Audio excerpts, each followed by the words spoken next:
I'm Anna, and today I will read 1.5 pages of a great book. Alex Soojung-Kim Pang managed to get a whole lifestyle philosophy into 1.5 pages. Here we go.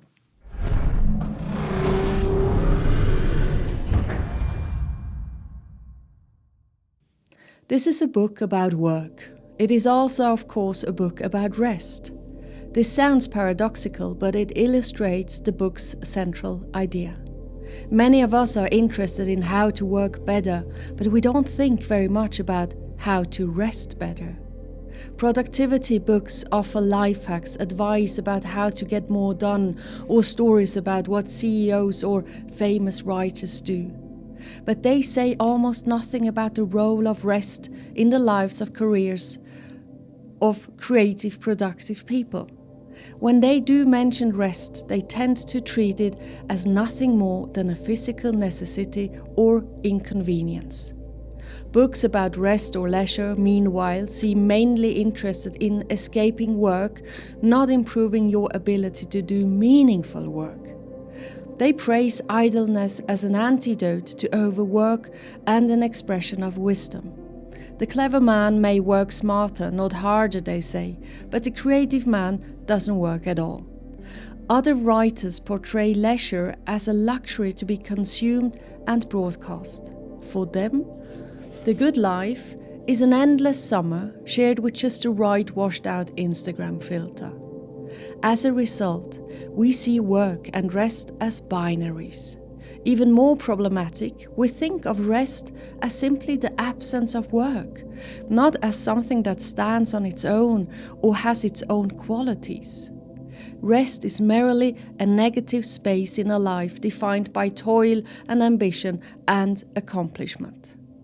When we defined ourselves by our work, by our dedication and effectiveness and willingness to go the extra mile, then it's easy to see rest as the negation of all those things. If your work is yourself, when you cease to work, you cease to exist. When we think of rest as work's opposite, we take it less seriously and even avoid it. Americans work more and vacation less than almost any other nationality in the world.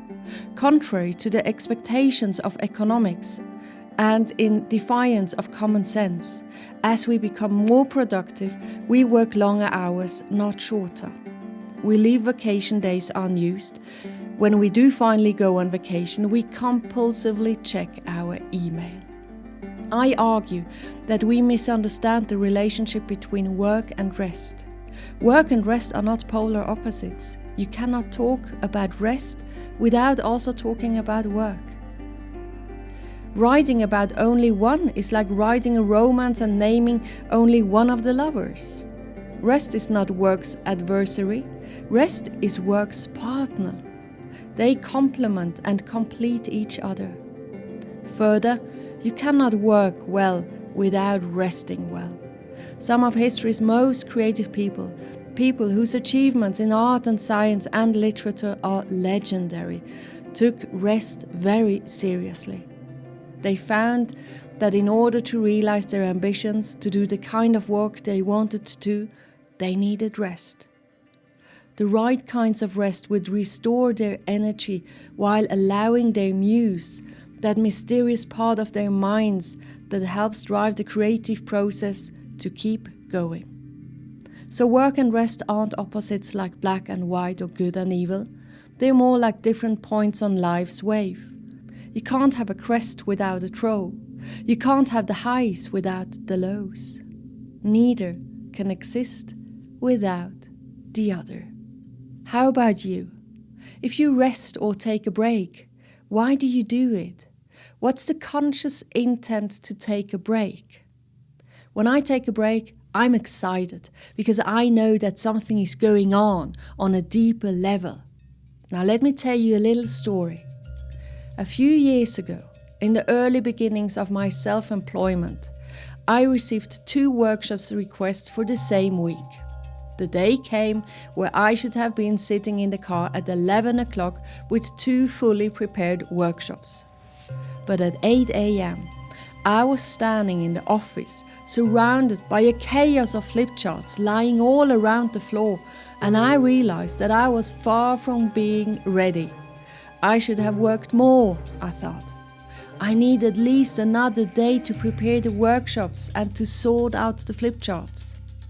And this thought transformed my brain to mashed potatoes. And believe me, with a mushy brain, you only make it worse.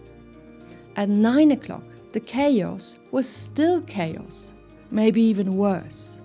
And that's when I declared myself as completely stressed out. And I remember thinking, that's how it feels to be stressed? Well, that's awful. And somehow, I reacted with a bizarre decision. What I should have been doing was to sort out the chaos. But I went to the kitchen and made myself a cup of tea and placed myself on the balcony. My heart was racing and my mind was screaming, "What are you doing? Go back to work!" And I thought, nope, I'm going to sit here and drink this cup of tea. But it was uncomfortable, sitting there, tensed in all ways. And that's when I remembered the statement a doctor once said. If you need to calm down, just sit quiet and observe something. And stay in the mode of observation and bring yourself back there whenever your mind races away. I was looking straight at a mountain. And I started to observe the mountain, focusing on the 3 different colors I saw. I can see grey, I can see black, I can see white. And that's all. And I repeated this for minutes. Of course, my mind was still yelling at me that I was very irresponsible. There is grey, there is black, there is white. And after about 10 minutes, I realized that my heart beating was back to normal. And I felt how my mashed potato brain started to transform itself again to the mind I know. And suddenly, I was calm and confident. I finished my tea. 3 or 5 minutes would not make a difference. Then I stood up. I went back to the office, looked at the flip charts, chaos on the floor, and suddenly I knew exactly how to do it. This flip chart comes here, this one there, here I must create another one, and so on. 2 intense hours of deep work, and I was done. At 11 o'clock, I sat in the car, ready for the workshops.